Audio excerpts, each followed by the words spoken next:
와장창, 쨍그랑, 둔탁한 파여름이 시장 골목을 찢어놓을 듯 울려 퍼졌습니다. 손님상에 나가야 할 뜨거운 칼국수 그릇들이 허공을 날아 벽에 처박혔고 산산조각 난 사기그릇 파편들이 사방으로 튀었습니다. 그뿐만이 아니었습니다. 주방 입구에 놓여있던 거대한 육수통이 쿠당탕 소리를 내며 넘어지자 펄펄 끓던 멸치 육수가 폭포수처럼 쏟아져 나와 가게 바닥을 김이 모락모락 나는 바다로 만들어버렸습니다. 어머니, 이깟 돈 몇 푼이 사람 목숨보다 중요해요? 지금 앰뷸런스에 실려간 며느리보다, 뱃속에 있는 손주보다 오늘 못 판 국수 몇 그릇이 더 중요하냐고요? 밀가루를 뒤집어 쓴 채 붉게 충혈된 눈으로 악을 쓰는 남자. 그의 손에는 홍두깨 대신 부러진 국자가 들려 있었고 온몸은 분노로 사시나무 떨듯 떨리고 있었습니다. 그 맞은편에는 한 노인이 깨진 그릇 조각 위를 엉금엉금 기어다니며 육수 국물에 젖어가는 지폐들을 주워 담느라 정신이 없었습니다. 아들이 고함을 지르건 말건, 가게가 쑥대밭이 되건 말건, 노인의 눈에는 오로지 바닥에 떨어진 젖은 돈다발만 보이는 듯 했습니다. 미친놈! 이게 다 얼마짜린데? 당장 그만두지 못해! 내 돈! 내 피 같은 돈! 아이고! 육수가 다 쏟아졌네! 저 비법 국물이 얼마짜린데? 이걸 다 엎어! 바닥을 기어다니며 돈과 육수를 아까워하는 어머니를 보며 아들은 결국 참았던 마지막 이성의 끈을 놓아버리고 말았습니다. 그는 카운터 옆에 쌓여있던 20kg짜리 밀가루 포대를 들어 그대로 바닥에 내동댕이 쳤습니다. 퍽! 하는 둔탁한 소리와 함께 하얀 밀가루 먼지가 폭발하듯 피어올랐고 가게 안은 순식간에 앞이 보이지 않을 만큼 뿌연 연기로 가득 찼습니다. 그것은 단순한 밀가루가 아니었습니다. 평생을 참고 참았던 썩어 문드러진 아들의 효심이 하얗게 부서져 내리는 장면이었습니다. 하지만 불과 몇 시간 전까지만 해도 그 누구도 몰랐습니다. 시장 골목에서 줄을 서지 않고는 못 먹는다던 그 대박 칼국수집, 홍두깨로 직접 밀어 쫄깃하다던 최 여사의 가게 안에서 이토록 끔찍하고 비정한 일이 벌어지고 있었다는 사실을 말이죠. 겉으로 보기엔 성공한 건물주 어머니와 성실한 아들 내외였지만 그 주방 안쪽 재면실 깊숙한 곳에는 펄펄 끓는 육수보다 더 잔인한 시집살이가 끓고 있었습니다. 돈에 눈이 멀어 만삭 며느리의 불은 배조차 보이지 않았던 비정한 시어머니, 그리고 아내가 쓰러진 그 순간 어머니의 진짜 얼굴을 마주하고서야 야수가 되어버린 아들. 시장통을 발칵 뒤집어 놓았던 그날의 충격적인 사건, 그 시작은 아주 사소한 욕심에서부터였습니다. 본격적인 이야기를 시작하기 전에 지금 이 영상을 어디에서 듣고 계신지 댓글로도 남겨주세요. 그곳으로 오늘 하루 행운이 따따블로 찾아오실 겁니다. 자, 그럼 며느리의 피눈물로 반죽했던 그 비정한 칼국수집의 문을 이제 활짝 열어보겠습니다. 서울 변두리 낡은 재래시장 초입에는 점심시간만 되면 마치 명절 귀경길처럼 긴 줄이 늘어서는 진풍경이 펼쳐집니다. 간판이라곤 빛바랜 천막 위에 매직으로 대충 쓴 홍두깨 송칼국수가 전부였지만 그 앞은 번호표를 쥐고 발을 동동 구르는 손님들로 언제나 인산인해를 이뤘습니다. 멸치와 밴댕이를 통째로 넣고 24시간 우려낸 육수 냄새가 시장 골목을 장악하면 지나가던 사람들도 홀린 듯 지갑을 열게 만든다는 전설의 맛집. 하지만 손님들이 국물이 끝내준다며 엄지를 치켜 세우는 그 뜨끈한 칼국수 한 그릇 뒤편에 차마 삼키지 못한 며느리의 눈물이 반죽처럼 질기게 엉겨 있다는 걸 아는 사람은 아무도 없었습니다. 가게 안카운터 출입구가 가장 잘 보이는 명당 자리에는 이 구역의 절대 권력자 최 여사가 앉아 있었습니다. 칠순이 내일 모레인 나이에도 그녀의 눈빛은 계산기 두드릴 때만큼은 매서운 독수리 같았습니다. 손님이 내미는 현금을 받아 침을 발라세고 거스름 돈을 탁탁 소리나게 내어주는 손놀림은 기계보다 정확했습니다. 시장 상인들은 최 여사를 두고 걸어다니는 기업이라 불렀습니다. 이 허름한 칼국수 장사로 강남에 빌딩을 2채나 올렸고 통장 잔고에는 0이 몇 개인지 셀 수도 없다는 소문이 파다했으니까요. 하지만 돈이 산처럼 쌓여도 최 여사는 절대 사람을 쓰지 않았습니다. 그녀의 경영 철학은 지독했습니다. 남의 손 빌리면 국물 맛 변한다. 그리고 가족 피를 짜내야 진짜 돈이 남는다는 것이었죠. 그리고 그 지독한 철학의 가장 큰 피해자는 바로 주방 안쪽 하얀 밀가루 먼지가 자욱한 제면실에 갇혀 있었습니다. 찜통 같은 열기와 뿌연 수증기가 시야를 가리는 그곳에는 최 여사의 하나뿐인 아들 상훈과 며느리 지은이 있었습니다. 상훈은 땀을 비 오듯 흘리며 20kg짜리 밀가루 반죽을 홍두깨로 밀고 있었고 그 옆 개수대 앞에는 더욱 기가 막힌 광경이 펼쳐지고 있었습니다. 바로 며느리 지은이었습니다. 그녀의 배는 금방이라도 터질 듯 남산만하게 불러 있었습니다. 출산 예정일이 불과 일주일도 남지 않은 그야말로 만삭의 임산부였습니다. 보통의 산모라면 집에서 요양하며 출산 가방을 쌀 시기였지만 지은은 미끄러운 주방 장화를 신고 쭈그리고 앉아 산더미처럼 쌓인 김치통을 씻고 있었습니다. 고무 장갑을 낀 손은 퉁퉁 부어올라 손가락 마디마디가 붉게 달아올랐고 배가 너무 나와 싱크대에 닿지 않게 하려고 다리를 벌리고 엉거주춤 서 있는 모습은 보는 사람마저 아슬아슬하게 만들 정도였습니다. 매운 고춧가루 냄새에 재채기가 나와도 배가 뭉쳐 식은 땀이 흘러도 그녀는 쉴 수가 없었습니다.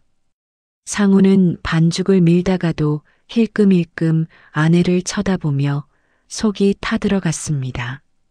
아내가 무거운 칼국수 그릇 쟁반을 들려고 할 때마다 밀가루 묻은 손을 털지도 못하고 달려가 대신 들며 울상을 지었죠. 상훈도 처음엔 번듯한 대기업 대리였습니다. 하지만 나 죽으면 이 가게랑 건물 다 내 거다 와서 비번만 배워라라는 어머니의 끈질긴 회유와 곧 태어날 아이에게 더 나은 미래를 주고 싶다는 욕심에 사표를 던지고 알치마를 둘렀던 겁니다. 그런데 막상 들어와 보니 현실은 지옥이었습니다. 비법 전수는커녕 어머니는 아들 내외를 무임금 노예 부리듯 했습니다. 점심 피크타임이 조금 지나 잠시 숨을 돌릴 틈이 생기자 상우는 결심한 듯 밀가루 범벅인 채로 카운터로 뛰쳐나갔습니다. 돈통을 정리하며 흐뭇한 미소를 짓고 있는 최 여사 앞에 섰습니다. 어머니, 저 진짜 더는 못 참아요. 제발 사람 한 명만 써요. 지은이 다음 주면 애 낳아요. 지금 저 몸으로 칼국수 삶고 김치 담그는 게 말이 돼요? 저러다 애라도 잘못되면 어떡해요. 상훈의 목소리에는 절박함이 묻어났습니다. 하지만 돈다발을 고무줄로 묶던 최 여사의 손은 멈추지 않았습니다. 눈길조차 주지 않은 채 콧방귀를 뀌며 대답했습니다. 야, 너는 배춧값이 얼만지나 알고 떠드냐? 밀가루값 또 올랐어. 요즘 설거지 이모 쓰려면 한 달에 300은 줘야 해. 내 피 같은 돈을 생판 남한테 퍼주라고.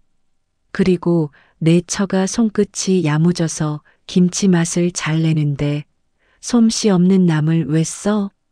옛날엔 다 만삭 때까지 밥 갈고 소염을 주다가 쑥 나왔어. 몸을 자꾸 움직여야 애가 순풍순풍 잘 나오는 거야. 엄살 피우지 말고 육수 불이나 줄여. 상우는 기가 찼습니다. 밭을 가는 것과 미끄러운 타일 바닥에서 펄펄 끓는 물을 다루는 게 어떻게 같을 수 있단 말입니까? 게다가 어머니는 하루 매출만 수백만 원을 찍는 알부자였습니다. 딱 한 달, 아니 딱 2주만 사람을 써달라는 그 부탁이 그렇게 어려운 일일까요? 돈이 아까워서 며느리를, 그것도 뱃속의 손주를 담보로 잡고 있는 어머니가 소름 끼치도록 무서웠습니다. 어머니, 돈이 그렇게 중요해요? 지은이 발 퉁퉁 부은 거 안 보이세요? 밤마다 다리에 쥐가 나서 잠도 못 자요. 제발 이번 달만이라도 사람 써요. 네, 제가 제 월급 안 받을게요. 제 몫으로 사람 써주세요. 상훈이 다시 한번 애원했지만 최 여사는 탁 하고 계산기를 내려놓으며 표정을 싹 굳혔습니다. 시끄러워. 너 자꾸 잔소리할 거면 당장 짐 싸서 나가. 빈손으로 들어와서 먹여주고 재워주고 나중에 건물까지 물려준다는데 배가 불렀지? 싫으면 관두라니까? 다 너희 잘 살라고 돈 모으는 거지. 내가 싸 짊어지고 저승 갈 줄 아냐? 꼬우면 내가 사장하든가. 결국 상우는 입을 다물 수밖에 없었습니다. 당장 나가면 갈 곳도 없는 처지였고 1년만 버티면 2호점을 내주겠다는 어머니의 약속 때문이기도 했습니다. 그는 무거운 발걸음으로 다시 주방으로 돌아왔습니다. 아내 지은은 남편의 표정만 보고도 무슨 대화가 오갔는지 짐작한 듯 억지 미소를 지으며 남편을 안심시켰습니다. 여보, 나 괜찮아. 진짜야. 아직 견딜만해. 어머니 말씀 틀린 거 없어.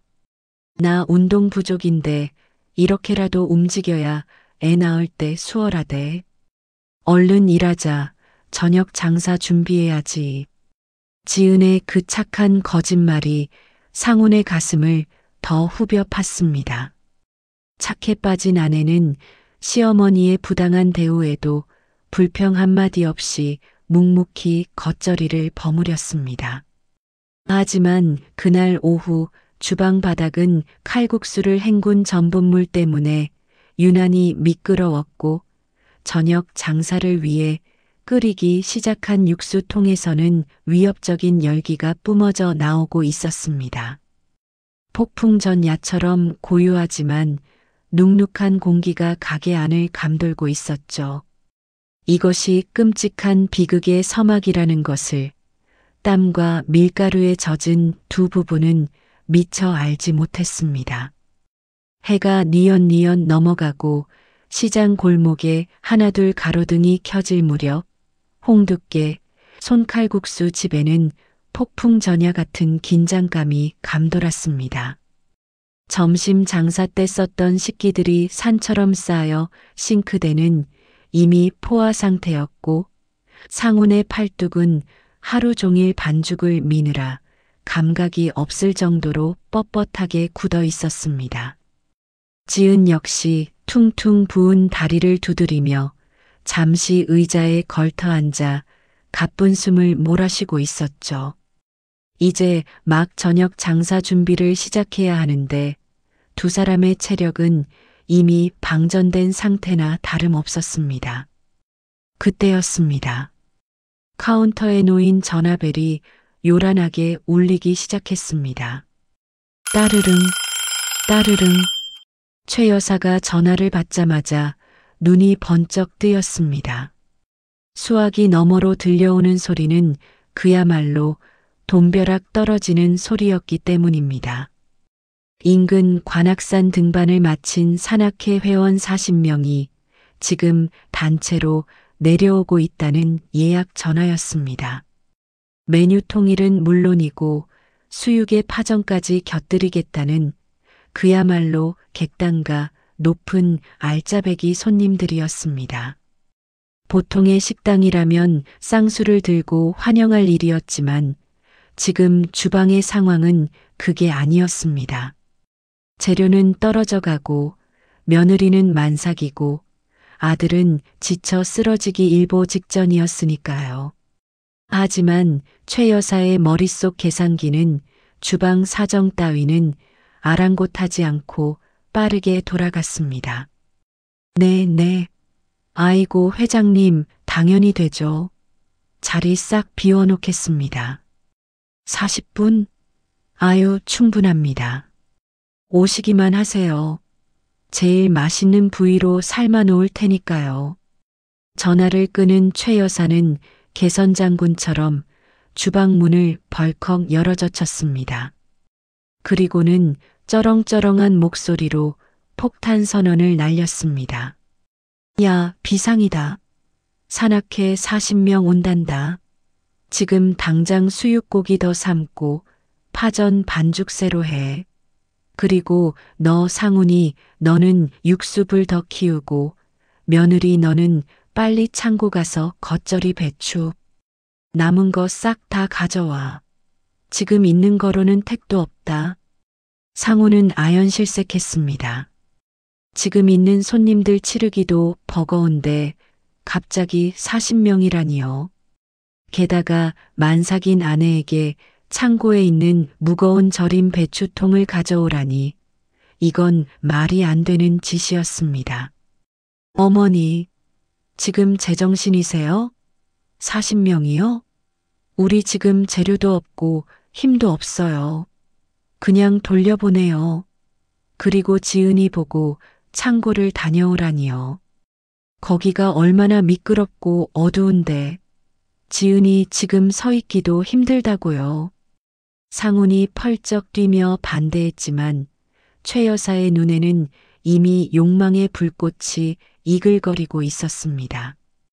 그녀는 국자를 들고 있는 아들의 등짝을 찰싹 때리며 소리쳤습니다. 이 멍청한 놈아, 굴러들어온 복을 발로 차? 40명이면 매상이 얼만 줄 알아? 오늘 하루 장사 공치는 거 한 방에 만회하는 거야. 그리고 며느리가 굶뜨니까 내가 시키는 거 아니야. 너는 면 삶아야지 누가 삶을 건데. 내가 주방 들어가서 칼질하랴? 얼른 안 움직여. 돈이 걸어 들어오는데 주둥이만 살아서 나불대고 있어. 상훈이 다시 대들려고 하자 지은이 황급히 남편의 팔을 잡았습니다. 그녀의 얼굴은 창백했지만 시어머니의 기세에 눌려 더 이상 분란을 만들고 싶지 않았던 것입니다. 게다가 시어머니가 화가 나면 며칠 동안 남편을 얼마나 괴롭히는지 누구보다 잘 알고 있었기에 지은은 억지로 웃어 보였습니다. 여보, 그러지 마. 나 괜찮아. 창고 바로 옆이잖아. 천천히 다녀오면 돼. 어머니 말씀대로 단체 손님 받으면 좋잖아. 얼른 준비하자.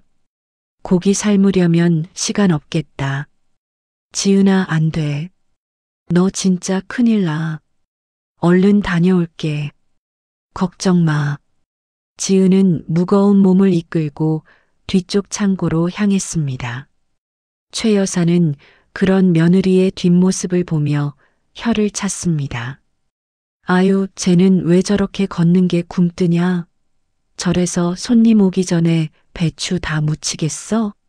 야, 상훈이 너 뭐해? 물 안 올리고. 상훈은 입술을 깨물며 육수통 앞에 섰습니다. 속에서 천불이 났지만 당장 닥쳐올 전쟁 같은 저녁 장사를 막을 방법이 없었습니다. 잠시 후 주방은 아비규환이 되었습니다. 사납게 손님들이 들이닥치기 시작하자 주문서는 쉴 새 없이 밀려들었고 최 여사는 카운터와 홀을 오가며 빨리빨리 음식을 내오라고 주방을 닥달했습니다. 아, 수육 아직 멀었어? 파전은 왜 안 나와? 빨리빨리 좀 움직여. 군뱅이 삶아 먹었나? 고함 소리가 주방을 울리는 가운데 창고에서 돌아온 지은의 모습은 처참했습니다. 무거운 절인 배추 바구니를 배에 걸치다시피 들고 들어오는데 이마에는 식은 땀이 비 오듯 흘렀고 숨소리는 거칠었습니다. 만삭의 배가 눌리는지 얼굴을 찡그리며 힘겹게 발을 내디뎠죠. 바닥은 물기와 기름기로 미끄러웠습니다. 으윽! 순간 지은의 발이 미끄덩하며 휘청였습니다. 들고 있던 배추 바구니가 바닥으로 쏟아질 뻔한 아찔한 순간 지은은 본능적으로 배를 보호하기 위해 싱크대 모서리를 잡고 겨우 중심을 잡았습니다. 하지만 그 충격으로 허리에 찌릿한 통증이 왔는지 외마디 비명을 지르며 주저앉고 말았습니다. 아! 지은아! 상훈이 하던 일을 팽개치고 달려갔습니다. 지은은 창백해진 얼굴로 배를 감싸 쥐고 있었습니다. 놀란 상훈이 아내를 일으키려는데 때마침 주방으로 들어오던 최 여사가 이 광경을 목격했습니다. 그런데 그녀의 입에서 나온 첫마디는 상훈의 귀를 의심케 했습니다. 아, 배추 안 쏟았지? 그거 쏟았으면 다 버릴 뻔했잖아. 아유, 조심성 없기는. 너는 눈을 어디다 두고 다니냐? 지금 밖에서 손님들이 김치 달라고 난린데 여기서 주저앉아 있으면 어떡해? 빨리 일어나서 버무려. 어머니, 지금 배추가 문제예요? 애가 넘어질 뻔했잖아요. 배 뭉친 거 안 보이세요? 상훈이 악을 썼지만 최 여사는 오히려 눈을 부라렸습니다. 안 넘어졌잖아. 멀쩡하구만 뭘 그래. 유난 떨지 말고 빨리 일해. 손님 다 도망가겠다. 나 참 며느리 상전 모시느라 장사 다 말아먹겠네. 최 여사는 혀를 끌끌 차며 다시 홀로 나가버렸습니다. 지은은 파르르 떨리는 손으로 싱크대를 잡고 억지로 몸을 일으켰습니다. 괜찮아, 괜찮아. 스스로 최면을 걸듯 중얼거렸지만 그녀의 안색은 흑빛으로 변해 있었습니다. 배가 딱딱하게 뭉쳐오는 불길한 느낌. 이건 단순한 피로가 아니었습니다. 뱃속의 아이가 보내는 위험 신호였지만 당장 눈앞에 쏟아지는 주문과 시어머니의 서슬 퍼런 독촉 앞에 그녀는 아픔을 호소할 기회조차 박탈당했습니다. 그렇게 지옥 같은 저녁 장사가 본격적으로 시작되었습니다. 밖에서는 여기 김치 더 줘요. 국물 리필이요.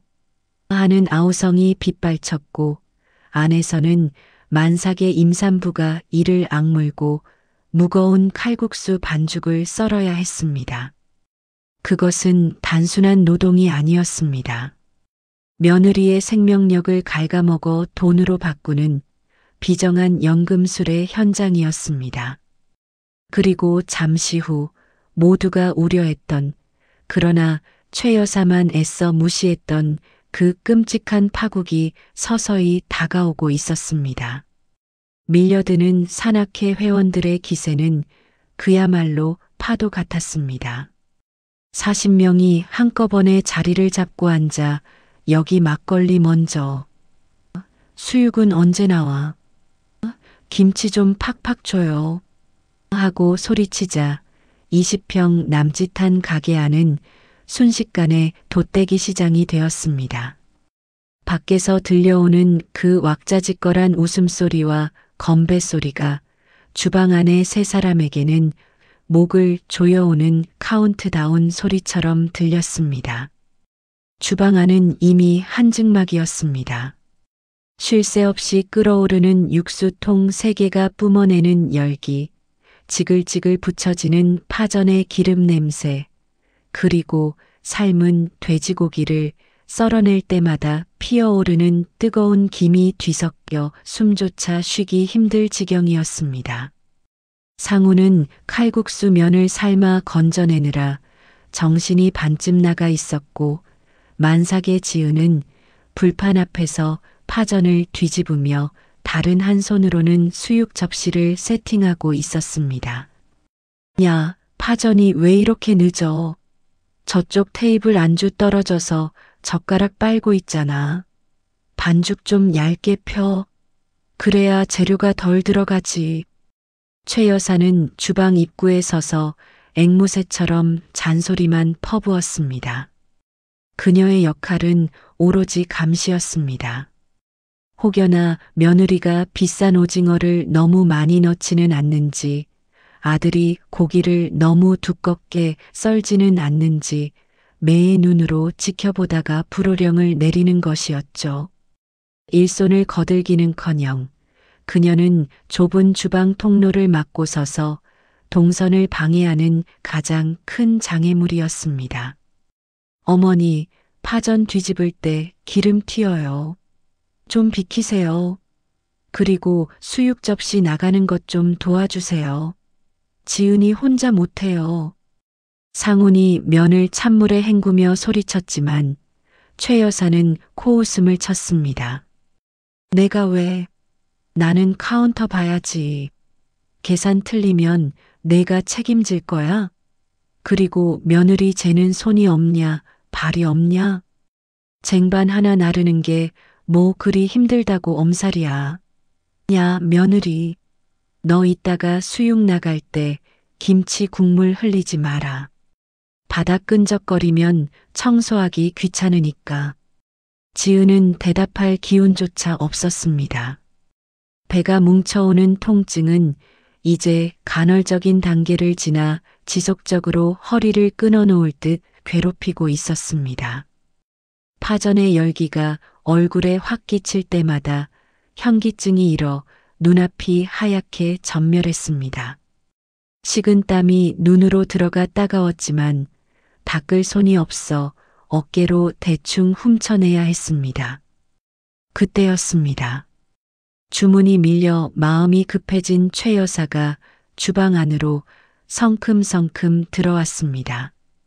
마침 지은이 갓 부쳐낸 뜨거운 파전을 접시에 담고 있었는데 기름이 묻은 뒤집개가 미끄러지며 파전 귀퉁이가 살짝 찢어지고 말았습니다. 맛에는 전혀 지장이 없는 사소한 실수였습니다. 하지만 이를 본 최 여사의 눈이 획 돌아갔습니다. 아이고, 아까운 거. 너 지금 시위하냐? 멀쩡한 파전을 걸레짝으로 만들어? 이거 손님 상에 어떻게 내가? 최 여사는 며느리의 등짝을 찰싹 소리나게 내리쳤습니다. 하고 지은이 앞으로 고꾸라질 뻔하며 뜨거운 프라이팬에 손목이 닿았습니다. 뜨거워. 지은이 비명을 지르며 손목을 감싸 쥐었습니다. 시뻘겋게 달아오른 화상 자국이 선명했습니다. 하지만 최 여사는 며느리의 화상보다 찢어진 파전 조각이 더 안타까운 모양이었습니다. 조심 좀 하지. 칠칠 맞기는. 야, 그거 찬물에 대충 씻고 빨리 다시 붙여. 이 파전은 에잉 찢어져서 돈 받긴 글렀고. 썰어놔라. 이따 우리가 먹게. 재료비 아까워서 원. 어머니, 지금 애손대인 거 안 보이세요? 상훈이 달려와 아내의 손목을 확인했습니다. 물집이 잡히기 시작한 손목을 보자 피가 거꾸로 솟았습니다. 화상 연고 어딨어? 여보, 흐르는 물에 대고 있어. 어머니, 당장 약 좀 가져다 주세요. 하지만 최 여사는 밖에서 들려오는 사장님, 술 더 줘요. 하는 소리에 귀가 번쩍 뜨였습니다. 약은 무슨 얼어 죽을 약. 침 바르면 낫는다. 지금 밖에서 술 달라잖아. 상훈이 너는 면이나 빨리 건져. 며느리 너도 꾀병 부리지 말고 이왕 망친 김에 빨리 새 거 붙여. 손님 기다리다 간다. 최 여사는 며느리의 신음 따위는 듣지 못한 척 찢어진 파전 접시를 획 낚아채 구석으로 밀어버리고는 밖으로 나가버렸습니다. 지은은 눈물이 그렁그렁한 채로 흐르는 수돗물에 손목을 갖다 대었습니다. 차가운 물이 닿았지만 마음속의 불길은 잡히지 않았습니다. 여보, 나 배가 너무 아파. 아까랑은 좀 달라. 지은이 파랗게 질린 입술로 속삭였습니다. 상우는 덜컥 겁이 났습니다. 아내의 배가 돌덩이처럼 딱딱했습니다. 이건 단순한 뭉침이 아니었습니다. 지은아, 병원 가자. 지금 당장. 장사고 뭐고 다 때려치워. 상훈이 앞치마를 벗어 던지려던 찰나 주방 문이 다시 벌컥 열리며 최 여사가 들어왔습니다. 이번에는 빈 술병 상자를 들고 있었습니다. 야, 뭐하고 있어? 5번 테이블에 수육대자 2개 추가다. 그리고 국물 좀 빨리빨리 리필해. 사람들이 국물 없어서 술이 안 들어간다잖아. 상훈이 너 육수통 새로 갈아야겠다. 저거 다 떨어져 가네. 어머니, 지은이 병원 가야 해요. 배가 이상하대요. 지금 당장 가야 한다고요. 상훈이 소리쳤지만 최 여사는 그 말을 귓등으로도 듣지 않았습니다. 오히려 기가 막힌다는 듯 코웃음을 쳤습니다. 병원? 야, 툭하면 병원 타령이야? 요즘 젊은 것들은 참을성이 없어서 원. 애 낳으러 가는 거 아니면 배 좀 아픈 거 참고 이래. 지금 이 난리통에 둘 다 빠지면 가게 문 닫으라는 거야? 너 미쳤어? 이 손님들 다 내보내면 돈이 얼마가 날아가는데. 그럼 어머니가 일하시던가요? 왜 임신한 애를 못 잡아먹어서 안달이세요? 이놈의 자식이. 엄마한테 말버릇이 그게 뭐야? 내가 뼈 빠지게 고생해서 키워놨더니 여자 치마폭에 쌓여서 제 어미를 잡아먹으려 드네. 정 가고 싶으면 이 손님들 다 치르고 가. 그전엔 한 발자국도 못 나가. 최 여사는 으름장을 놓고는 육수국자가 들어있는 무거운 통을 상온 쪽으로 쾅 밀어버렸습니다. 뜨거운 국물이 튀어 상훈의 발등에 떨어졌지만 최 여사는 눈 하나 깜짝하지 않았습니다. 독이 오를 대로 오른 그녀의 모습은 어머니가 아니라 돈에 미친 악기 같았습니다. 지은은 고통을 참으며 다시 프라이팬 앞에 섰습니다. 남편이 시어머니와 싸우는 걸 더는 볼 수 없었고 지금 나가버리면 남편이 겪을 지옥이 눈에 선했기 때문입니다. 하지만 그녀의 다리 사이로 무언가 왈칵 쏟아지는 느낌이 들었습니다. 양수가 터진 것인지 하열인지 알 수 없는 뜨끈한 액체가 다리를 타고 흐르기 시작했습니다. 하지만 김치 국물과 설거지 물로 엉망이 된 주방 바닥 위에서 그것이 무엇인지 눈치챈 사람은 아무도 없었습니다. 비극은 이미 돌이킬 수 없는 지점까지 와 있었던 것입니다. 주방 바닥을 적신 그 뜨끈한 액체가 양수라는 것을 지은은 직감적으로 알았습니다. 하지만 차마 양수가 터졌다고 입을 뗄 수가 없었습니다. 지금 그 말을 내뱉는 순간 남편이 칼을 놓아버리고 이 아수라장 속에서 시어머니와 육탄전을 벌일 것이 뻔했기 때문입니다. 그리고 무엇보다 배를 쥐어짜는 듯한 고통이 파도처럼 밀려오기 시작해 비명을 삼키는 것만으로도 벅찼습니다. 그녀는 떨리는 다리에 힘을 주고 젖은 바닥을 행주로 대충 훔쳐내며 이를 악물었습니다. 주방 밖 홀에서는 산악회 회장이 건배사를 외치고 있었습니다. 자, 우리 산악회의 무궁한 발전을 위하여, 우아하 하는 웃음소리와 함께 박수갈채가 쏟아졌습니다. 그 흥겨운 소음이 벽 하나를 사이에 둔 주방에서는 잔인한 고문처럼 들려왔습니다. 상우는 땀범벅이 된 채 국수를 삶아 건져내고 있었습니다. 하지만 그의 눈은 초점이 없었습니다. 아내의 상태가 심상치 않다는 것을 본능적으로 느끼고 있었지만 밀려드는 주문표는 그를 놔주지 않았습니다. 3번 테이블 칼국수 4개, 7번 테이블 육수 추가. 야, 김치 다 떨어졌다. 김치 좀 빨리 내보내. 최 여사의 고함이 확성기처럼 주방을 때렸습니다. 지은은 흐려지는 의식을 붙잡으려 애쓰며 무거운 김치통을 향해 몸을 돌렸습니다. 10kg 넘는 스테인리스 김치통을 들어 소분 용기에 옮겨 담아야 했습니다.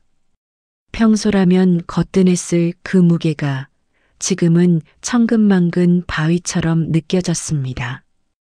으드득 이가 갈리는 소리가 날 정도로 통증을 참으며 지은이 김치통을 들어 올리는 순간이었습니다. 갑작스러운 수축이 배를 강타했습니다. 지은의 손에서 힘이 빠져나갔고 무거운 김치통이 쾅 하고 개수대 모서리에 부딪힌 뒤 바닥으로 떨어졌습니다. 뚜껑이 열리며 시뻘건 김치 국물과 배추들이 사방으로 튀었습니다. 지은의 하얀 조리복에도 상운의 등에도 그리고 막 주방으로 들어오던 최 여사의 명품 구두 위에도 붉은 파편들이 튀었습니다. 정적이 흘렀습니다. 홀의 소음마저 순간 멈춘 듯 했습니다. 지은은 바닥에 주저앉아 배를 감싸 쥐고 헐떡였습니다. 이번엔 정말 일어날 수가 없었습니다. 너 지금 뭐 하는 짓이야? 최 여사의 비명이 주방을 갈기갈기 찢어 놓았습니다. 그녀는 며느리의 상태를 살피는 대신 자신의 구두에 묻은 김치 국물을 닦아내며 길길이 날뛰었습니다. 이게 얼마짜리 구두인데? 그리고 저 김치, 저게 다 돈인데. 너 일부러 그랬지? 시어머니 골탕 먹이려고 작정한 거지? 어머니, 그만 좀 하세요. 지은이가 쓰러졌잖아요. 상훈이 헐레벌떡 달려와 바닥에 쓰러진 아내를 부축했습니다.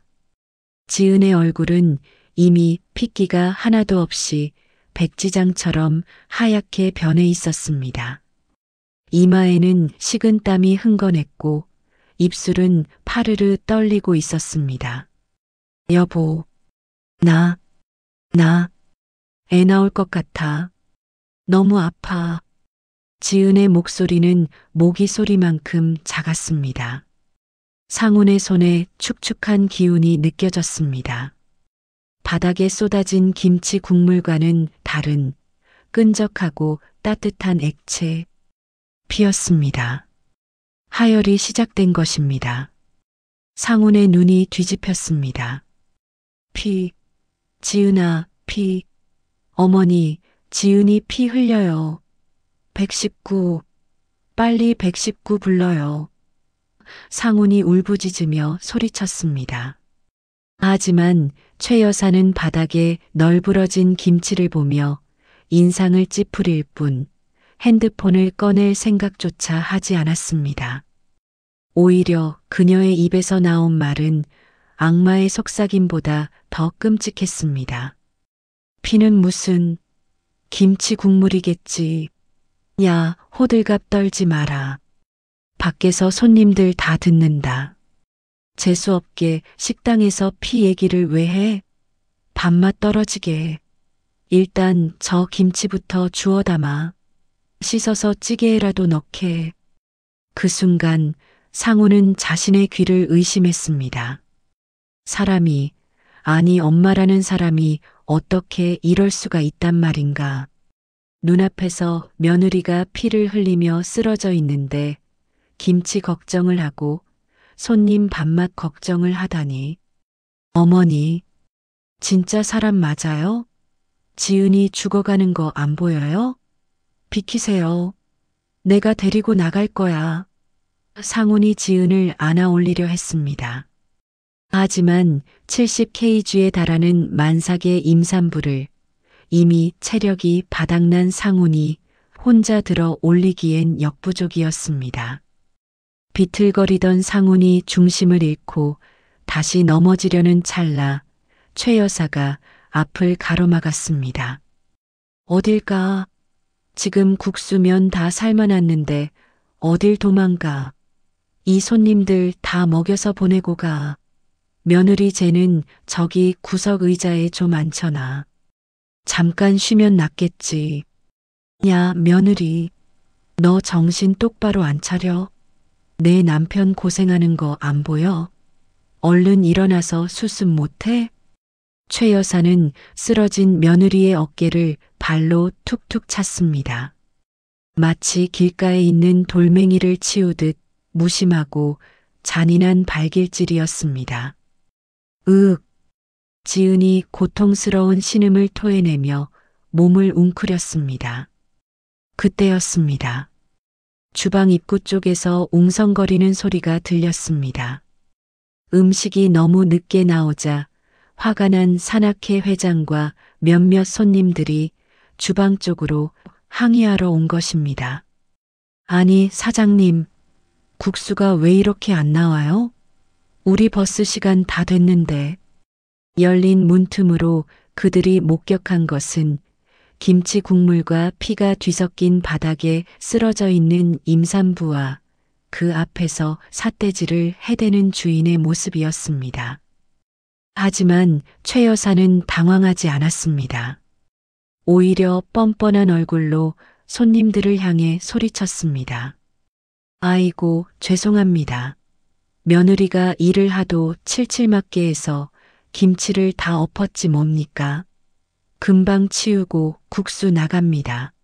조금만 기다려주세요. 서비스로 음료수 쫙 돌릴게요. 그녀는 며느리의 고통을 자신의 서비스 지연에 대한 핑계로 삼았습니다. 손님들은 찝찝한 표정으로 혀를 차며 자리로 돌아갔고 최 여사는 다시 표독스러운 얼굴로 아들을 노려보았습니다. 들었지? 음료수값 또 깨지게 생겼다. 이게 다 네 마누라 때문이야. 빨리 국수나 마저 삶아. 119 부르면 사이렌 소리에 손님들 다 체한다. 부르지 마. 상우는 덜덜 떨리는 손으로 바닥을 짚고 일어섰습니다. 그의 눈에서 눈물이 주르륵 흘러내려 밀가루 범벅이 된 볼을 타고 흘렀습니다. 더 이상 말이 통하지 않는 상대였습니다. 그는 주변을 둘러보았습니다. 칼, 가위, 국자, 무엇이든 집어들고 이 상황을 끝내고 싶었습니다. 하지만 그때 지은이 상훈의 바짓단을 잡았습니다. 여보, 아기, 우리 아기. 지은의 눈이 뒤집히며 의식이 끊어지기 시작했습니다. 상훈의 이성이 끊어지는 소리가 주방 안에 끓는 육수 소리보다 더 크게 머릿속을 울렸습니다. 이제 더 이상 어머니는 없었습니다. 눈앞에 있는 건 돈에 미친 괴물뿐이었습니다.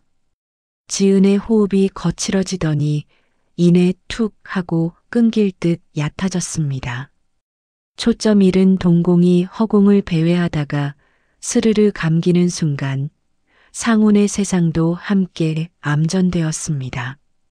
더 이상 주방의 열기도 시끄러운 산악회 회원들의 고성도 들리지 않았습니다.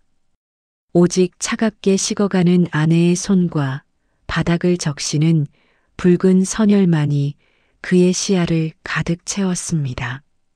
이것은 악몽이어야 했습니다. 하지만 코끝을 찌르는 비릿한 피 냄새는 이것이 끔찍한 현실임을 잔인하게 일깨워주고 있었습니다. 상우는 덜덜 떨리는 손으로 주머니에서 핸드폰을 꺼냈습니다. 젖은 손 때문에 액정 터치가 잘 먹히지 않았습니다. 119. 그 간단한 숫자 3개를 누르는 것이 에베레스트를 오르는 것보다 힘들게 느껴졌습니다. 여보세요. 여기 응급환자가.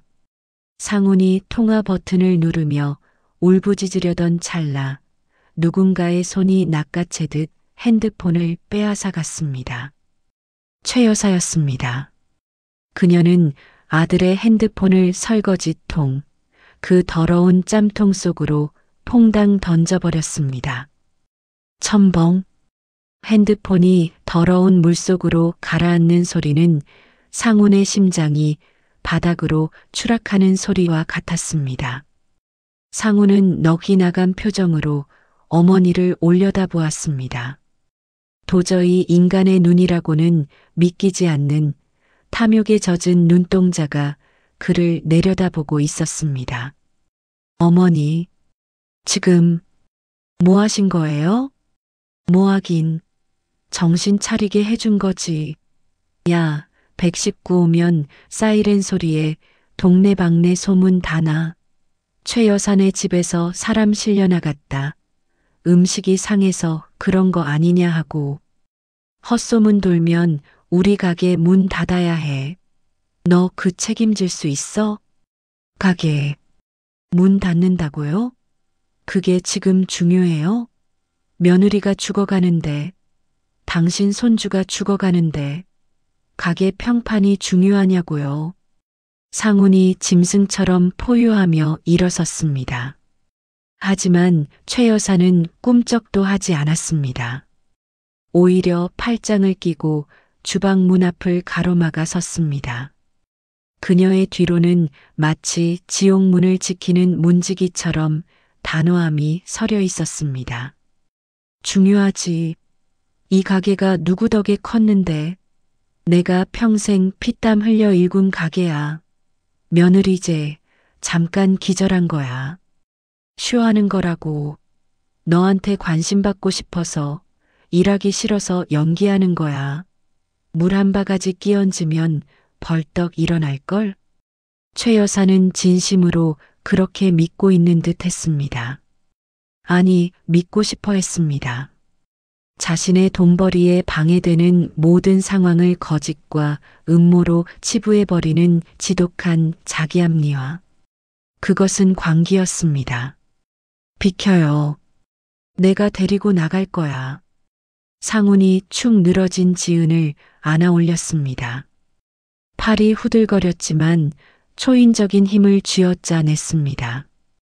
그가 문 쪽으로 한 걸음 내딛자 최 여사가 악을 쓰며 바짓가랑이를 붙잡았습니다. 못 가. 절대로 못 나가. 너 지금 나가면 내 아들 아니야. 유산? 국물도 없을 줄 알아. 이 건물, 가게, 통장 전부 사회에 환원해버릴 거야. 너 거지꼴로 길바닥에 나앉고 싶어? 제 병원비는 내가 낼 수 있을 것 같아? 당장 쟤 내려놓고 국수 삶아. 상훈의 발걸음이 멈췄습니다. 돈, 그놈의 돈. 평생을 어머니의 그 돈 타령에 목줄이 묶여 살아왔습니다. 유산을 안 준다는 협박은 언제나 상훈을 굴복시키는 가장 강력한 무기였습니다. 최 여사는 아들이 멈칫하자 승리의 미소를 지었습니다. 역시 돈 앞에서는 꼼짝 못하는 놈이라고 생각했겠죠. 하지만 이번엔 달랐습니다. 상우는 품에 안긴 아내의 얼굴을 내려다보았습니다. 창백하다 못해 투명해진 얼굴, 굳게 다물린 입술. 지은은 상훈이 가진 모든 것이었습니다. 돈으로 살 수 없는 유일한 진짜 내 편. 그 소중한 생명이 어머니의 돈 욕심 때문에 꺼져가고 있었습니다. 상훈의 머릿속에서 무언가 탁 하고 끊어졌습니다. 그것은 인내심이었고 효심이었으며 인간으로서 지켜야 할 마지막 선이었습니다. 그는 더 이상 어머니의 아들이 아니었습니다. 그저 벼랑 끝에 몰린 새끼를 잃을 위기에 처한 가장이자 수컷이었습니다. 상우는 낮게 깔린 목소리로 중얼거렸습니다. 돈, 유산, 다 가져가. 그 더러운 돈 다 끌어안고 지옥까지 가져가라고. 뭐, 이 미친놈이. 최 여사가 다시 욕을 퍼부으려 입을 여는 순간이었습니다. 상우는 아내를 잠시 조리대 위에 조심스럽게 내려놓았습니다. 그리고는 천천히, 아주 천천히 몸을 돌려 어머니를 노려보았습니다. 그 눈빛은 이제껏 최 여사가 한 번도 본 적 없는 눈빛이었습니다. 원망도 분노도 아닌 모든 감정이 타버리고 남은 서늘한 살이었습니다. 비키라고 했지. 상훈이 한 걸음 다가가자 최 여사는 본능적으로 뒷걸음질 쳤습니다. 너 왜 이래? 너 눈깔이 왜 그래? 엄마를 치기라도 하게. 쳐봐. 페류나로 감옥 가고 싶으면 쳐보라고. 최 여사는 두려움을 감추기 위해 더욱 목소리를 높였습니다. 하지만 상우는 주먹을 휘두르지 않았습니다. 대신 그의 시선이 주방 구석에 놓인 거대한 물건에 꽂혔습니다. 펄펄 끓고 있는 50인분짜리 육수통, 그리고 그 옆에 쌓여 있는 수백 개의 사기 그릇들. 상우는 어머니를 향해 비릿하게 웃었습니다. 그래요. 어머니가 그렇게 아끼는 가게, 어머니 목숨보다 소중한 돈. 제가 다 지켜드릴게요. 아주 박살을 내서 아무도 못 가져가게 지켜드린다고. 상훈의 손이 육중한 육수통의 손잡이를 잡았습니다. 쇠가 달그락거리는 소리가 주방의 정적을 깼습니다. 그것은 곧 다가올 거대한 파멸의 신호탄이었습니다. 최 여사의 눈이 공포로 크게 확장되었습니다. 너 설마. 안 돼. 그거 건들지 마. 그거 쏟으면. 하지만 이미 늦었습니다. 상훈의 팔뚝에 핏줄이 터질 듯 솟아올랐습니다. 그는 온 힘을 다해 펄펄 끓는 지옥의 가마솥을 어머니의 발밑이 아닌 가게의 심장을 향해 기울였습니다. 쿠구궁. 거대한 굉음과 함께 주방의 집안이 흔들리는 듯 했습니다. 상훈이 온 힘을 다해 밀어버린 50인분짜리 육수통이 중심을 잃고 쓰러졌습니다. 뚜껑이 열리며 갇혀있던 뜨거운 증기가 폭발하듯 솟구쳐 올랐고 펄펄 끓는 갈색 액체가 해일처럼 바닥을 덮쳤습니다. 치익. 닿는 모든 것을 태워버릴 기세로 끓던 육수가 차가운 타일, 바닥과 만나자 주방은 순식간에 앞이 보이지 않을 만큼 자욱한 수증기로 가득 찼습니다. 그것은 마치 화산이 폭발한 재난 현장과도 같았습니다. 으악, 뜨거워. 내 다리, 내 육수. 최 여사는 기겁을 하며 카운터 쪽으로 달아났지만 발목까지 차오른 뜨거운 국물을 피할 수는 없었습니다. 그녀는 팔짝팔짝 뛰며 비명을 질렀습니다. 하지만 그 비명은 고통 때문이 아니었습니다. 하수구로 흘러들어가는 돈으로 환산하면 수백만 원어치나 되는 그 육수가 아까워서 지르는 단말마였습니다. 미쳤어. 내가 드디어 미쳤구나. 저게 얼마짜린데. 밤새 우린 걸 다 갖다 버려. 당장 안 주워 담아. 주워 담아. 아직도 그 소리가 나와? 상우는 하얀 수증기 속에서 유령처럼 걸어 나왔습니다. 그의 눈은 이미 이성을 잃은 야수의 것이었습니다. 그는 손에 잡히는 대로 주방 집기들을 집어 던지기 시작했습니다. 와장창, 쨍그랑, 수십 년을 썼다던 최 여사가 보물단지처럼 모시던 낡은 뚝배기들이 벽에 부딪혀 산산조각이 났습니다. 파편들이 비처럼 쏟아져 내렸습니다. 이 그릇이 중요해? 이깟 사기 그릇이 내 마누라보다 중요하냐고. 상우는 멈추지 않았습니다. 그는 조리대 위에 쌓여 있던 20kg짜리 밀가루 포대를 들어 올렸습니다. 그리고 그것을 최 여사가 죽고 못 사는 금고가 있는 카운터 쪽으로 힘껏 내던졌습니다. 퍽! 하는 둔탁한 소리와 함께 하얀 밀가루 구름이 피어올랐습니다. 가게 안은 순식간에 눈보라가 친 듯 하얗게 변해버렸습니다. 육수 국물과 밀가루가 뒤엉켜 바닥은 찐득한 진흙탕이 되었고 최 여사의 명품 옷과 머리는 밀가루 범벅이 되어 우스꽝스러운 몰골로 변했습니다. 아! 내 가게, 내 돈통, 사람 살려, 강도야, 아들이 어미 죽인다. 최 여사는 엉금엉금 기어서 카운터 밑으로 들어갔습니다. 아들이 무서워서가 아니었습니다. 쏟아진 밀가루 때문에 돈통이 더러워질까봐, 바닥에 떨어진 동전 하나라도 잃어버릴까봐 몸을 날린 것입니다.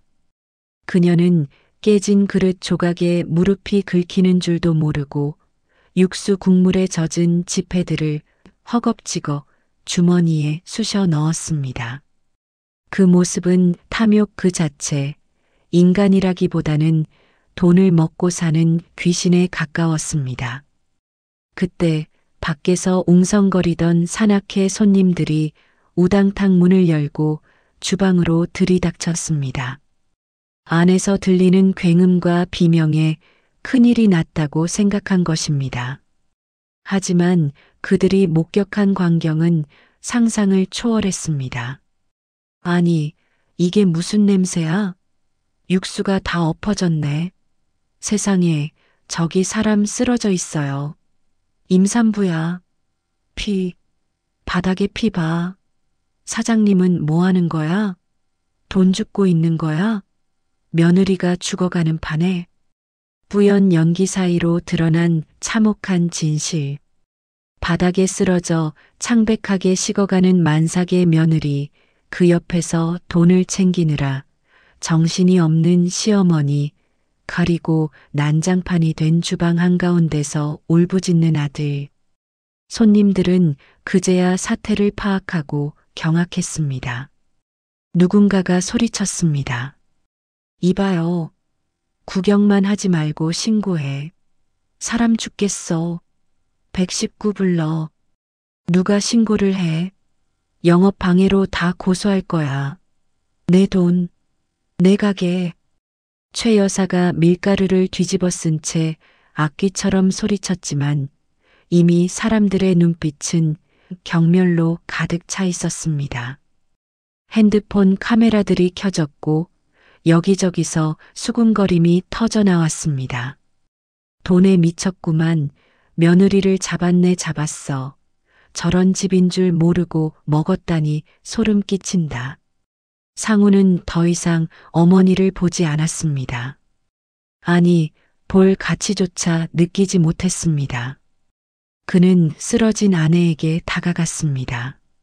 조리대 위에 위태롭게 누워있는 지은을 조심스럽게 안아 올렸습니다. 아내는 깃털처럼 가벼웠습니다. 상훈의 가슴이 찢겨나가는 듯 했습니다. 가자, 지은아. 이 지옥에서 나가자. 다시는 안 돌아온다. 상훈이 아내를 안고 주방을 나서려 하자 최 여사가 바닥을 기어서 상훈의 발목을 잡았습니다. 그녀의 손에는 젖은 5만 원짜리 지폐 뭉치가 들려 있었습니다. 못 가. 이거 다 물어내고 가. 이 가게 복구해 놓고 가란 말이야. 너 나가면 국물도 없어. 땡전 한 푼 안 줄 거야. 상우는 자신의 발목을 잡은 어머니의 손을 내려다보았습니다. 그 손은 따뜻한 밥 한 번 지어준 적 없는 손, 오로지 돈만 세느라 굳은 살이 박인 손이었습니다. 상우는 차가운 목소리로 평생의 인연을 끊어내는 선고를 내렸습니다. 돈, 그거 끌어안고 혼자 천년만년 사세요. 당신은 오늘 아들만 잃은 게 아니라 인간이길 포기한 거야. 내 눈에 띄지 마세요. 그땐 진짜 죽여버릴지도 모르니까. 상우는 발을 거칠게 빼냈습니다. 최 여사는 반동으로 뒤로 낮아빠지며 육수 웅덩이에 엉덩방아를 찧었습니다. 아이고, 내 돈, 내 아들, 도둑놈아. 그녀의 절규는 산악회 회원들의 비난과 사이렌 소리에 묻혀 산산이 부서졌습니다. 때마침 멀리서 구급차 사이렌 소리가 들려오기 시작했습니다. 삐뽀삐뽀. 그 소리는 절망 끝에 찾아온 유일한 구원의 멜로디였습니다. 상우는 아내를 안고 뒤도 돌아보지 않은 채 난장판이 된 가게를 빠져나왔습니다. 하얀 밀가루 먼지가 흩날리는 그의 뒷모습은 마치 전쟁터에서 살아남은 병사처럼 처절하고도 비장했습니다. 그렇게 전설의 맛집 홍두깨 송칼국수는 가장 화려했던 점심 장사날 가장 추악한 민낯을 드러내며 멸망했습니다. 하지만 이것은 끝이 아니었습니다. 진짜 복수는, 그리고 진짜 이야기는 이제부터 시작이었습니다. 지옥 같았던 그날 오후 앰뷸런스는 요란한 소리를 내며 병원으로 내달렸습니다. 수술실 앞 피가 말라붙은 작업복을 입은 채 뜬 눈으로 밤을 지새운 상훈의 기도가 하늘에 닿았던 것일까요? 응애 하는 힘찬 울음소리와 함께 2.8kg의 건강한 사내아이가 태어났습니다. 예정일보다 조금 일찍, 그것도 그 난리통에 나왔지만 아이는 기적처럼 건강했습니다. 지은 또한 과다출혈로 위험한 고비를 넘겼지만 남편의 손을 꼭 잡고 다시 눈을 떴습니다. 두 사람은 병원비가 없어 빚을 내야 하는 처지였지만 서로를 끌어안고 펑펑 울며 다짐했습니다. 다시는 돈 때문에, 그 지긋지긋한 핏줄이라는 명분 때문에 고개를 숙이지 않겠노라고 말입니다. 그로부터 1년 후 시장 골목의 판도는 완전히 뒤집혔습니다. 최 여사의 홍두깨 송칼국수는 여전히 그 자리에 있었지만 풍경은 사뭇 달랐습니다. 아니, 처참했습니다. 점심시간인데도 가게 안은 텅 비어 파리만 날리고 있었으니까요. 그날의 사건은 당시 현장에 있던 산악회 회원 중 한 명이 찍은 동영상이 인터넷에 퍼지면서 전국적인 공분을 샀습니다. 며느리 피 흘리는데 돈 줍는 악마 시어머니라는 제목의 영상은 조회수 수백만을 기록했고 가게 앞에는 한동안 불매운동 피켓이 붙기도 했습니다. 하지만 최 여사를 진짜 망하게 한 건 불매운동보다 더 치명적인 맛의 몰락이었습니다. 최 여사는 며느리가 나가고 나서 비싼 돈을 주고 주방 이모를 셋이나 갈아치웠습니다. 하지만 그 누구도 일주일 이상 버티지 못했습니다. 배추를 너무 많이 쓴다, 국물을 흘린다며 쫓아다니며 잔소리를 해대는 통에 다들 앞치마를 집어 던지고 나갔기 때문이죠. 게다가 더 큰 문제는 육수 맛이 예전 같지 않다는 손님들의 불평이었습니다. 에이, 이 집 맛 같네. 국물이 맹탕이야. 김치는 왜 이래?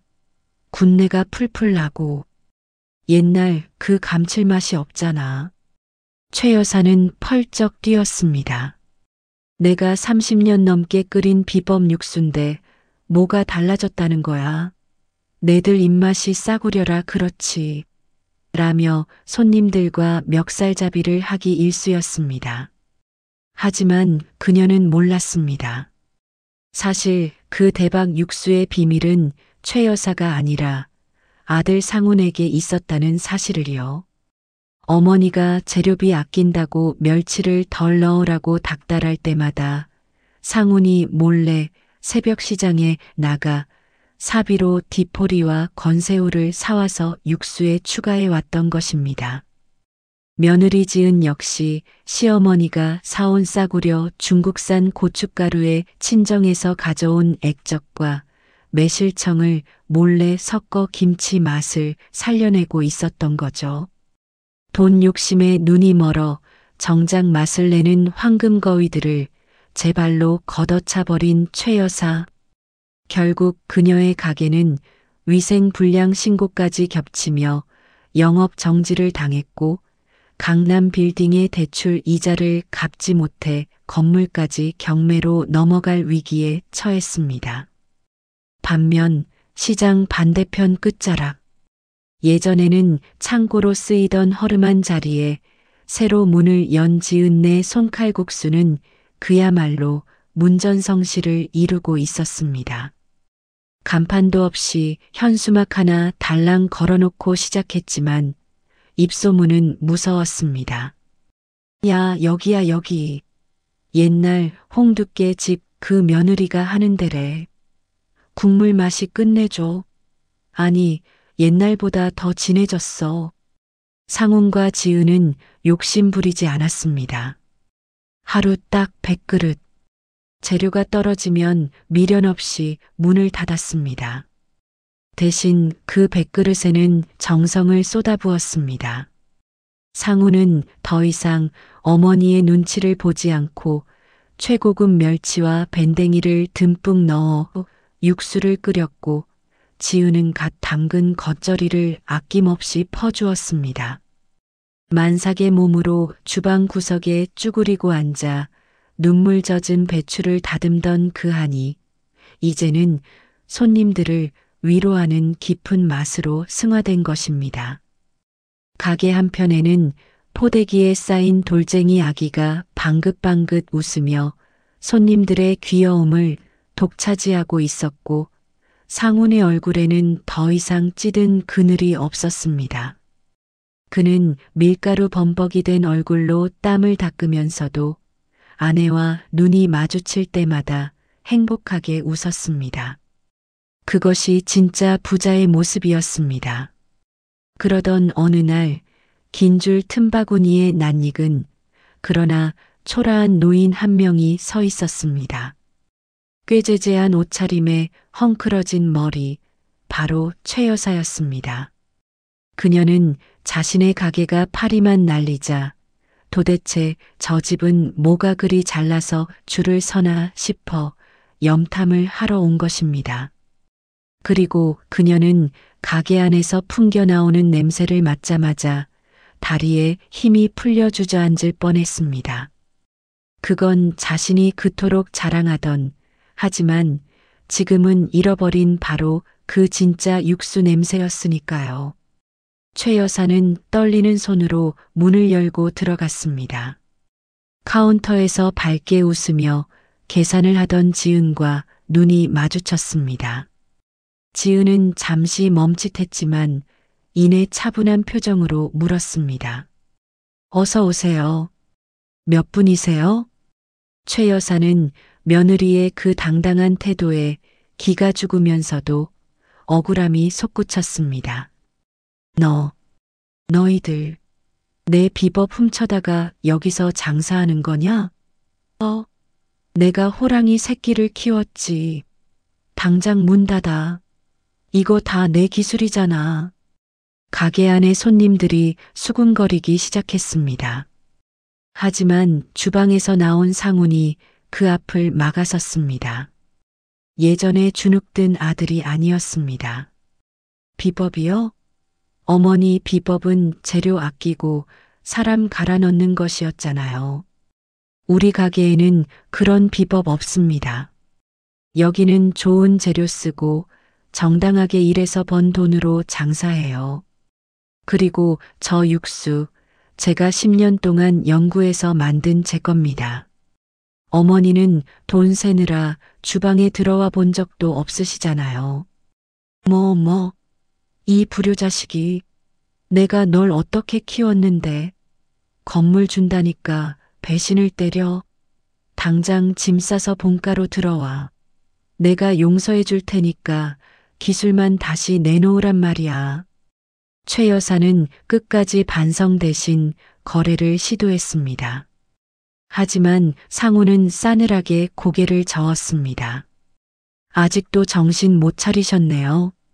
저희는 이제 어머니 아들, 며느리 아닙니다. 그냥 경쟁업체 사장일 뿐이에요. 영업 방해하지 말고 나가주세요. 손님들 식사하십니다. 내가 네 엄마야. 엄마라고. 제 엄마는 며느리가 피 흘릴 때 돈 줍던 그 순간 죽었습니다. 나가세요. 상훈의 단호한 축객령에 식사를 하던 손님들이 하나둘씩 야유를 보내기 시작했습니다. 아유, 저 할머니 그 뉴스에 나온 그 사람 아니야? 양심도 없네. 빨리 나가요. 밥맛 떨어지게. 사방에서 쏟아지는 비난의 화살.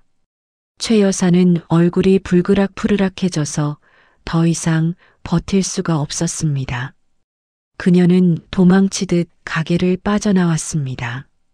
하지만 등 뒤로 들려오는 아들과 며느리의 우렁찬 인사소리가 그녀의 가슴에 비수처럼 꽂혔습니다. 감사합니다. 또 오세요. 맛있게 드셨어요? 그 활기찬 목소리는 최 여사가 평생 쫓았던 돈보다 더 값진 사람의 마음을 얻은 자들만이 낼 수 있는 소리였습니다. 최 여사는 텅 빈 자신의 가게 앞에 털썩 주저앉았습니다. 유리창에 비친 자신의 모습은 초라한 늙은이 그 이상도 이하도 아니었습니다. 평생을 악착같이 모은 돈은 변호사 비용과 위약금으로 줄줄 새고 있었고 곁에는 아무도 없었습니다. 그녀는 바닥에 떨어진 10원짜리 동전 하나를 발견하고 습관처럼 손을 뻗었지만 이번에는 줍지 못했습니다. 흐르는 눈물 때문에 동전이 보이지 않았기 때문입니다. 돈은 거짓말을 하지 않는다고들 합니다. 네, 맞는 말입니다. 하지만 돈만 쫓는 사람은 결국 자기 자신에게 가장 큰 거짓말을 하게 됩니다. 이게 다 가족을 위해서라고 말하지만 정작 그 과정에서 가족이 피를 흘리고 죽어가는 것은 외면해 버리니까요. 최 여사는 평생을 돈이 곧 핏줄이라고 믿으며 살았지만 결국 그 돈 때문에 진짜 핏줄을 잃고 차가운 현금 뭉치와 함께 덩그러니 남겨졌습니다. 지금도 시장통에는 두 개의 칼국수집 이야기가 전설처럼 전해져 내려옵니다. 한쪽은 으리으리한 건물을 가졌지만 파리만 날리는 주인장의 도끼 서린 고함 소리만 들리는 죽은 가게. 그리고 다른 한쪽은 비록 작고 허름하지만 구수한 멸치 육수 냄새와 사람들의 웃음소리가 끊이지 않는 상가게. 손님들은 혀가 아니라 마음으로 알고 있었던 겁니다. 진짜 맛있는 음식은 비싼 재료가 아니라 사람을 귀하게 여기는 마음에서 나온다는 것을 말이죠. 상훈 씨와 지은 씨 부부는 지금도 매일 새벽 육수를 끓이며 하루를 시작합니다. 몸은 고되고 힘들지만 두 사람의 얼굴에는 그늘이 없습니다. 가게 문을 닫고 돌아가면 반겨주는 토끼 같은 자식과 서로의 퉁퉁 부은 다리를 주물러 줄 수 있는 반려자가 곁에 있기 때문입니다. 그들은 우리에게 아주 단순하지만 강력한 진리를 보여주었습니다. 최고의 복수는 보란 듯이 잘 사는 것이며 진짜 부자는 통장 잔고가 넘치는 사람이 아니라 저녁 밥상 앞에서 마음 편히 웃을 수 있는 사람이라는 사실을요. 시청자 여러분, 혹시 여러분 주변에도 가족이라는 이름으로 희생을 강요하거나 돈을 무기로 사람을 조종하려는 이가 있지는 않습니까? 만약 그렇다면 상훈 씨처럼 과감하게 그 선을 넘으시길 바랍니다. 썩은 동아줄은 잡고 있어 봤자 내 손만 다칠 뿐입니다. 끊어내야 비로소 새로운 인연이 그리고 진짜 내 인생이 시작됩니다. 오늘 들려드린 홍두깨 칼국수집의 비극과 반전, 여러분은 어떻게 들으셨나요? 인과응보, 사필귀정이라는 말이 이토록 통쾌하게 다가온 적이 있었나 싶습니다. 부디 여러분의 식탁에는 돈 냄새가 아닌 따뜻한 사람 냄새가 가득하기를 바랍니다. 그리고 무엇보다 돈보다 귀한 여러분의 건강과 행복을 그 무엇과도 바꾸지 않으셨으면 좋겠습니다. 오늘 이야기가 가슴 시원한 사이다가 되셨다면, 그리고 상훈 씨 부부의 앞날을 응원하고 싶으시다면 구독과 좋아요로 함께 해주십시오. 여러분이 눌러주시는 그 버튼 하나가 열심히 살아가는 누군가에게는 1,000,000원짜리 수표보다 더 큰 힘이 됩니다. 저는 다음 시간에도 가슴 뻥 뚫리는 세상 사는 이야기, 그리고 우리네 인생이 담긴 지난 사연을 한 알음 안고 다시 찾아오겠습니다. 날씨가 찹니다. 뜨끈한 국물 한 그릇처럼 쏙 든든하고 따뜻한 하루 보내십시오.